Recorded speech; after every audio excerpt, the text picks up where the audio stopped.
Assalamualaikum warahmatullahi. Kita sambung lagi dengan authentication menggunakan Google Firebase, dan juga kita nak cuba create satu page untuk login menggunakan email dan password. Sambungan daripada tutorial yang sebelum ini. Okey, yang ni adalah kat mana kita boleh dapatkan dia punya code dalam GitHub. Okey. So tutorial yang lepas kita lihat macam mana nak create satu Firebase service dalam folder services. Dan kat sini untuk seterusnya, latihan seterusnya, kita akan tambahkan satu lagi login user function, yang mana dia akan hantar kita punya email, user punya email dan password, dan check verify seperti yang ada dalam Google system ataupun Firebase system. Okay, so sebelum tu kita akan create satu lagi page untuk kita masukkan login, username dan password, email dan password. Dan kita akan masukkan dia punya HTML code untuk kita design dua text box tersebut bersama dengan button. So macam biasa, setiap satu input element tu kita bagi nama dan assign dia punya ng model, satu email, satu lagi password. Dan untuk button, pada klik kita akan pergi kepada cuba login. Function cuba login ni kita akan letak dalam login.page.ts, cuba login. Value ni kita akan adjust nanti, dia bukan value. Sebaliknya dia adalah username dan email dan password. Okay, so itu yang kita akan lihat dalam login, tutorial untuk login. So kita start dengan masukkan login user function ke dalam services Firebase. So copy yang ni, and then dia akan on resolve, dia akan successful lah maksudnya, dan reject ni kalau tidak berjaya login.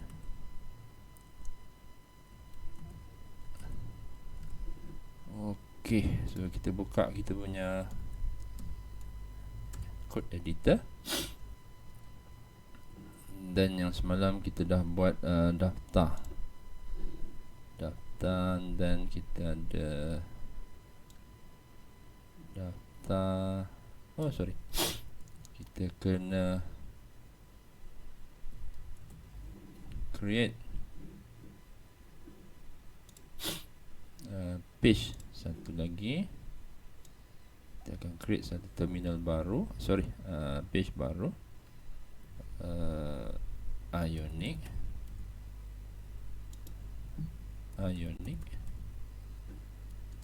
G page, generate page, login. Zoom kejap. So terminal features ni ada dalam built-in, dalam bukan built-in sebenarnya, dia panggil PowerShell ataupun command prompt yang ada dalam Windows. So just utilize apa yang ada dalam Windows, so kita boleh run. Yang penting kita kena berada dalam folder Ionic project, Ionic G page login, enter. So dia akan generate satu page baru, nama dia login. Selesai, dan kita buat Ionic serve, Ionic serve untuk kita run. Okay, Ionic serve untuk kita run kita punya apps.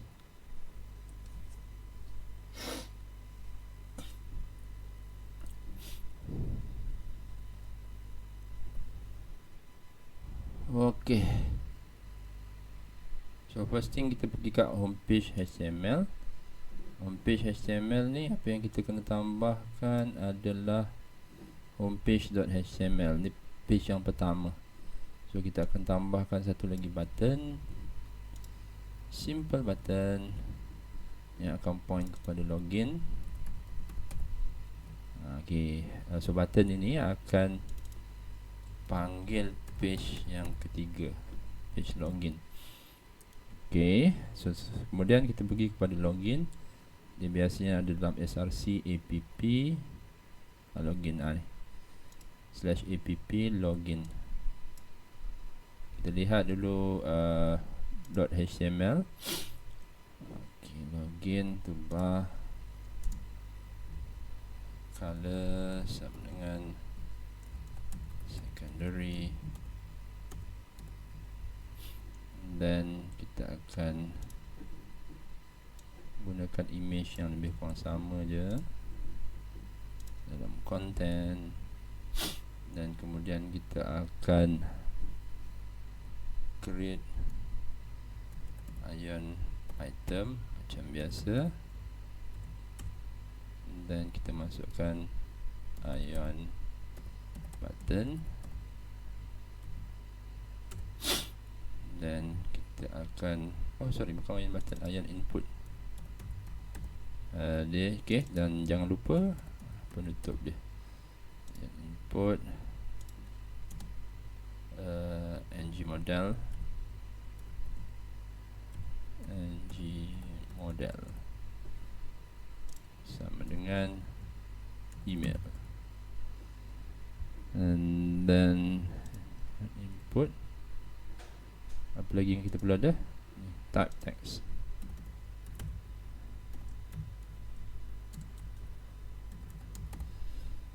So yang kedua kita akan masukkan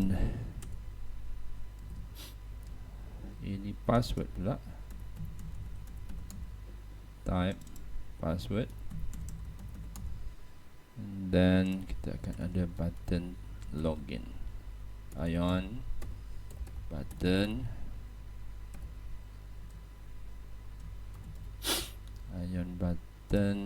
ini kita akan masukkan login. Okay, so seterusnya kita akan paparkan kat bawah ni error message lah, in case kan, error message in case error message, dan mungkin ini adalah success message, success error. So nanti kita adjust kemudian, and then mula balik, ambil ni function untuk login user, masukkan ke dalam service Firebase. So kita ada register user function, kemudian kita ada satu lagi login user function. So dalam login user function ni dia ada rest ni untuk successful, error, reject. So macam mana nak panggil ni? Daripada service kita kena pergi kepada kita punya login HTML, button kita ni kita kena panggil klik sama dengan cuba login. Okay, kita masukkan cuba login. Kita akan panggil cuba login. Cuba login ni kita letak kat mana? Dalam login.page.ts. Okay, so dalam login.page.ts apa yang kita kena masukkan adalah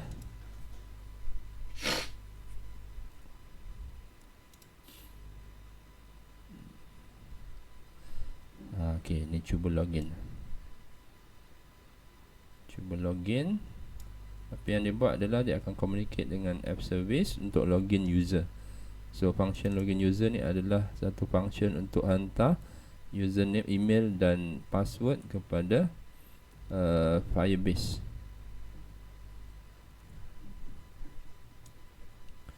So dia akan kembalikan error ataupun berjaya lah. Error. Dia akan kembalikan error lah. Kalau berjaya dia just berjaya je lah. So app service ni apa? Sini. Okay, so sekarang ni kita dah ada. Cuba login. Error message ni macam biasa, kita define je. Yang ni. Dan kita ada email, password.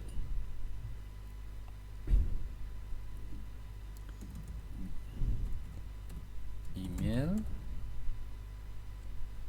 Yang ni. Password. Yang ni. Error message. Error message ni. Oh, M besar. Message. Error message. Okay. So kita dah dapat error message di sini. And then apa lagi yang kita kena masukkan? Success message. Error message. So error message. Oh, okay, dia paparkan error message lah. Dia paparkan error message sahaja. Okay. So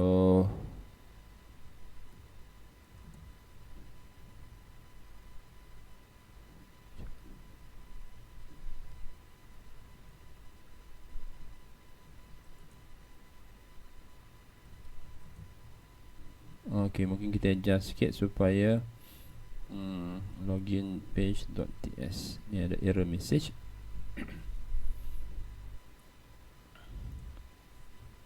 Okay, so kita letak ni. Oh, okay, error message null.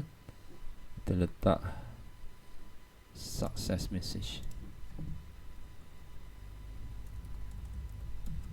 Success message.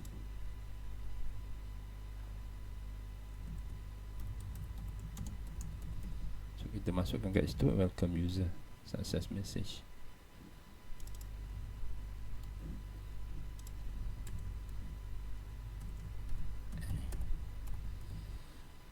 Okay, so success message kita ada dan error message pun kita ada.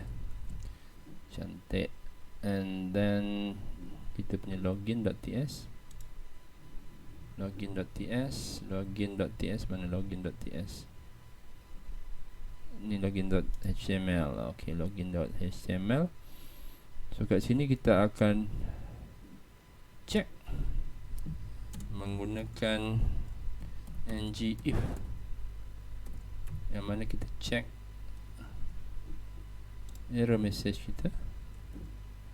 Kalau ada error message tak sama dengan empty, dia akan keluar error message.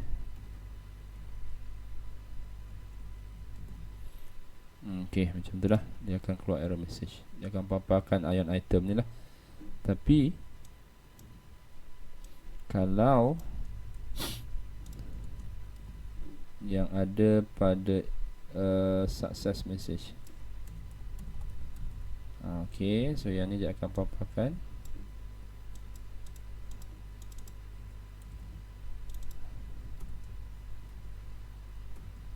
success message.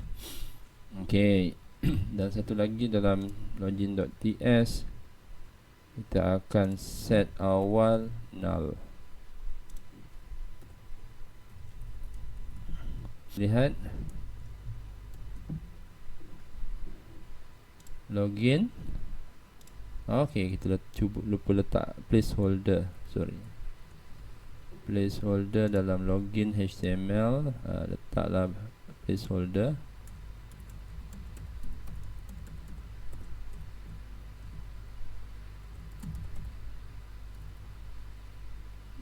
Dan password.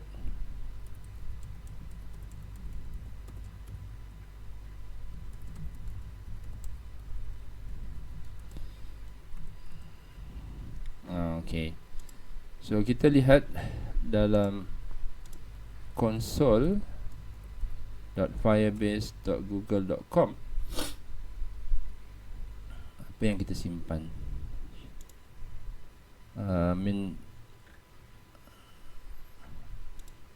apa email yang kita simpan. Okey, role dengan Carol. Okey. Okey, untuk kita test login ni, okey, kita Ionic Serve, kemudian kita akan dapat home dia, satu daftar. Daftar kita dah buat dalam tutorial sebelum ni. Kita lihat dalam login. Okey, login. Okey, kita dah ada senarai. So ni adalah contoh kita punya list of users, ada email dan password. Kita ingatlah dia punya password ni apa kan. Okey, so katakan kita masukkan satu username, email, password yang tak wujud. Okey, @gmail.com dan password. So dia akan keluar, okey, dia akan keluar satu warning ataupun error message mengatakan bahawa username tu tak wujud. Okey, record tak wujud. Dan kalau kita masukkan satu record yang wujud, contohnya Carol kat sini. Okey, Carol. Okey, masukkan di sini dan password dia. Password dia, klik login. Okey, dia bagi tahu welcome user. So hijau ni maksudnya dia dah jumpa dah, pasal user dengan email carol@gmail memang wujud dalam Firebase Authentication di sini. So tadi kodnya kita adjust sikit supaya apabila digunakan ngIf, jika error message bukan null, then dia akan paparkan apa error message tersebut. So kalau kat sini, kalau error message ataupun success message tidak empty, so dia akan keluarkan display success message. So dalam success message ni dapat dari mana? Variable ni kita declare di sini success message, dan kita assign dia punya string. Ini apabila berjaya. Okey, kita akan assign success message. Kalau tak berjaya, kita akan assign pada error message. So dengan cara itu kita akan paparkan pada takluk pada sama ada login tu berjaya ataupun tidak. Kalau berjaya, dia akan keluar hijau dengan welcome user. Kalau tak berjaya, contoh dia username betul tapi password dia tak betul. Okey, dia akan bagi tahu password invalid, contoh dia lah. Okey guys, setakat itu saja untuk kita buat login pada pagi ni. Macam mana saya tunjuk dalam tutorial sebelum tu, iaitu kita daftar, dan sebelum tu lagi kita buat setting Firebase Authentication dalam tutorial yang ke-10. Tutorial 11, yang ni tutorial yang ke-12. Okay guys, terima kasih banyak. Assalamualaikum.